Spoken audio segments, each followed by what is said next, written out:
Ya, halo semuanya. Di video kali ini saya akan membahas materi part of speech yang selanjutnya. Jadi di video sebelumnya sudah kita bahas part of speech yang pronoun dan yang adjektif. Ya, sekarang yang ketiga yaitu noun. Apa itu noun? Kata benda ya. Apa tugasnya kata benda? Tugasnya adalah menamai benda. Jadi nama-nama benda itu noun ya.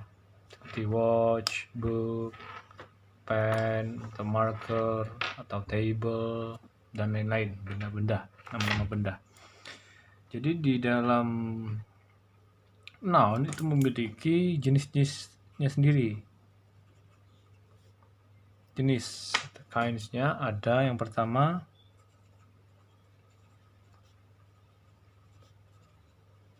berdasarkan wujudnya, yang kedua berdasarkan penamaannya, yang ketiga berdasarkan jumlahnya. Jadi ada 3. Wujud, penamaan, dan jumlah. Langsung saja yang pertama yaitu berdasarkan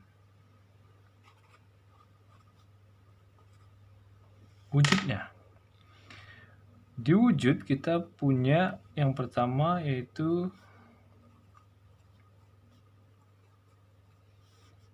concrete. Atau concrete noun artinya dia benda yang konkret, yang jelas ya. Concrete noun itu benda yang bisa dirasakan oleh panca indera. Jadi benda itu bisa dirasakan oleh panca indera, bisa disentuh, bisa dicium, bisa dirasakan, atau bisa dilihat, dan lain-lain. Contohnya, ya mungkin kalian sudah tahu ya, ada meja, ada mobil, ada buku, ada angin.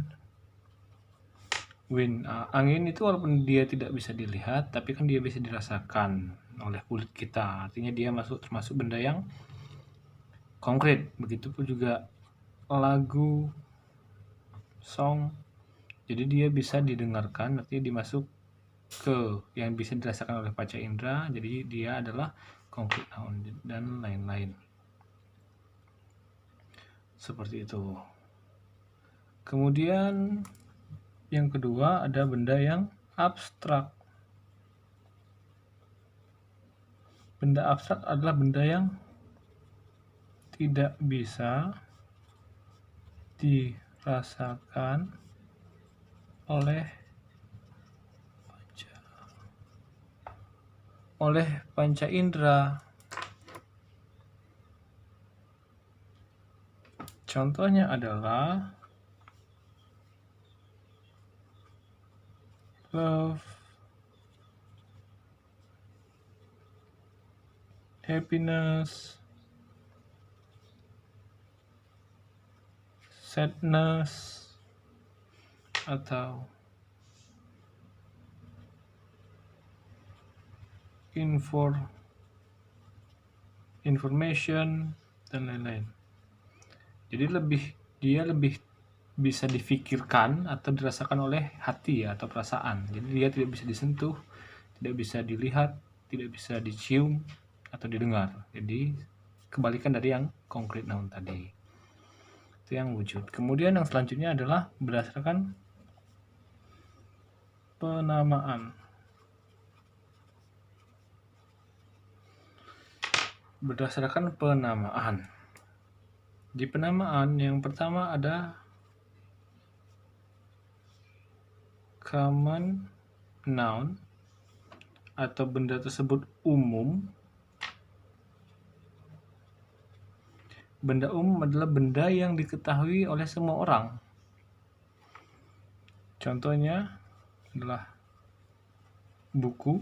Semua orang tahu buku ya, ataukah table, meja, semua orang tahu meja, dan benda-benda umum lainnya seperti kucing misalkan, cat, seperti nama hewan lainnya, the dog, dan lain-lain. Seperti itu, semua orang tahu apa itu. Yang kedua adalah sebaliknya, yaitu proper noun adalah benda khusus, benda yang bisa jadi tidak semua orang tahu benda tersebut apa. Biasanya di sini adalah nama-nama sesuatu, entah nama orang, contoh seperti Desi atau Rudy, atau nama tempat bisa kita sebut Pare, bisa kita sebut Cirebon misalkan, nama-nama lah ya kurang lebih ya, dan lain-lain. Dan benda tersebut tidak bisa ditambahkan atau en seperti itu, gitu ya. Jadi gitu aja udah posisinya, dan biasanya diawali oleh huruf besar nama soalnya ya kan. Kemudian yang ketiga yaitu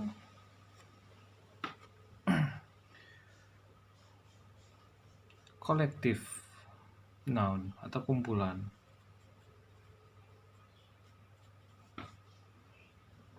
Collective noun atau kumpulan. Jadi di kumpulan bendanya itu mencakup oleh benda-benda lain. Contohnya adalah family atau team atau class atau police. Di kumpulan orang-orang atau kumpulan sesuatu di dalamnya, a group of, jadi dia. Jadi dari awal dia sudah seperti ini, bukan benda yang dijamakkan seperti itu ya, tapi benda yang memang kolektif. Nah, untuk yang ini di dalam British English dia terhitung jamak, sedangkan di American English dia terhitung tunggal. Secara gampangnya saya sebutkan di TOEFL dia tunggal. Karena TOEFL biasanya American English ya, sedangkan IELTS dia menggunakan British English, kurang lebih seperti itu setahu saya. Sebagai contoh, my family is kind. Keluargaku baik, seperti itu. Atau saya tulis lagi, my family are kind. Keluargaku baik. Nah, karena kita menggunakan collective noun, kita bisa menggunakan dua, tergantung bahasa Inggris yang kita pakai apa. Kalau kita menggunakan American English, dia terhitung tunggal, makanya kita menggunakan is di sana. Sedangkan jika kita menggunakan British English, kita menggunakan are, karena family terhitung jamak, seperti itu ya. Nah, kemudian yang keempat yaitu material noun. Material artinya alam ya. Jadi benda-benda yang dibawa dari alam, bisa stone, bisa daun, bisa juga pohon, dan lain-lain lah. Jadi benda tersebut benda alam, seperti itu. Kemudian yang ketiga atau yang selanjutnya yaitu berdasarkan jumlah ya.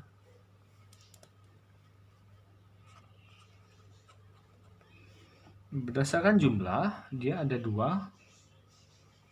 Yang pertama dia uncountable.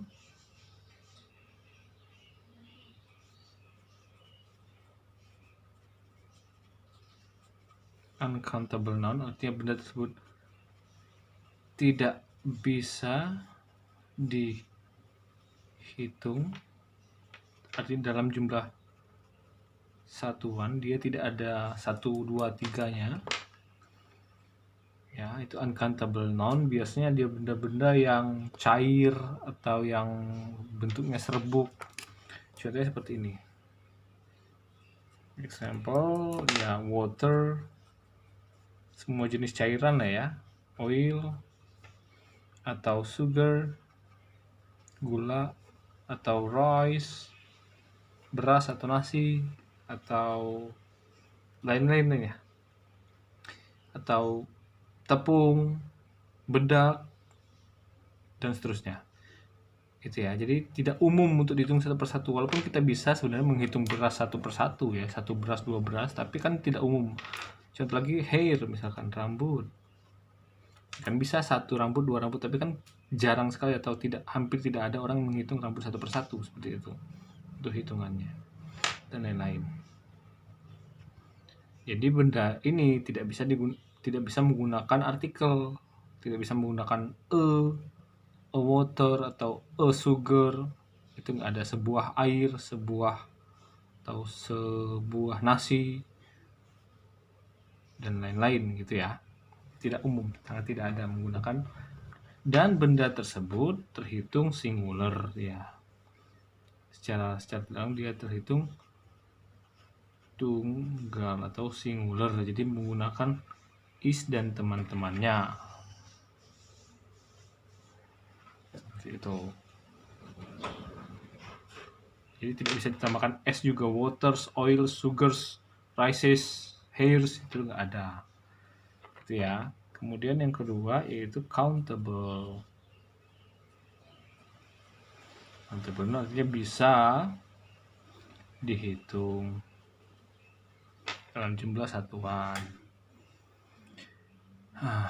Benda tersebut bisa jamak, bisa ada e-nya, bisa juga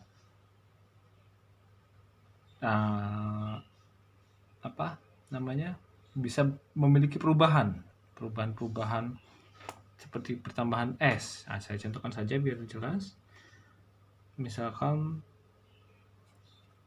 table, itu bisa ditambahkan s untuk jamaknya gitu ya. Ataukah benda itu pena, pen, ataukah benda itu cloth. Oke, dan lain-lain. Seperti itu. Untuk perubahan countable noun sendiri, dia memiliki 2 jenis. Yang perubahan bentuknya regular, arti bentuknya teratur. Yang ini biasanya cukup ditambahkan s saja.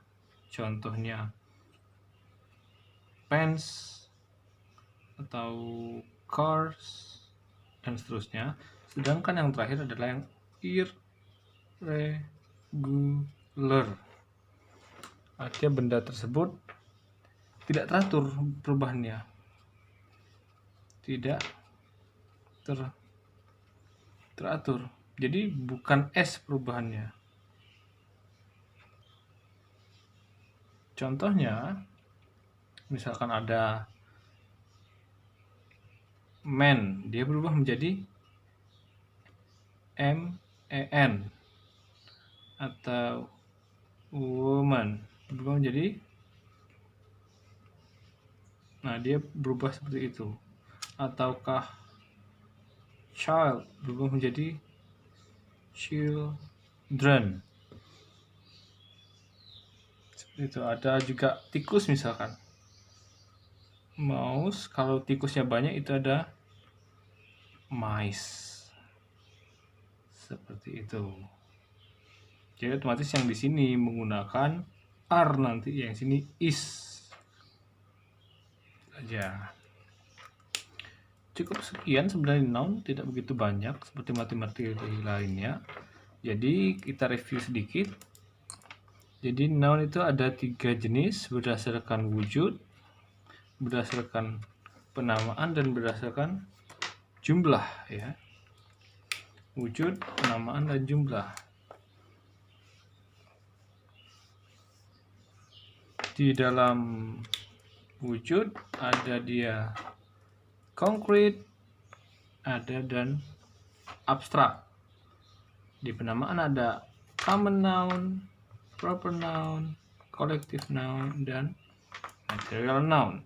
Kemudian di jumlah dia uncountable dan countable. Seperti itu. Untuk countable perubahannya ada dua, reguler dan irregular. Yang reguler berubahnya beraturan, artinya untuk penjamakan dia cukup ditambahkan s saja, sedangkan yang irregular dia tidak jelas. Yang tidak jelas itu bisa kita cari di kamus ya, untuk perubahannya ada. Itu saja untuk noun. Semoga bermanfaat videonya dan bisa menambahkan materi-materi yang belum kalian ketahui.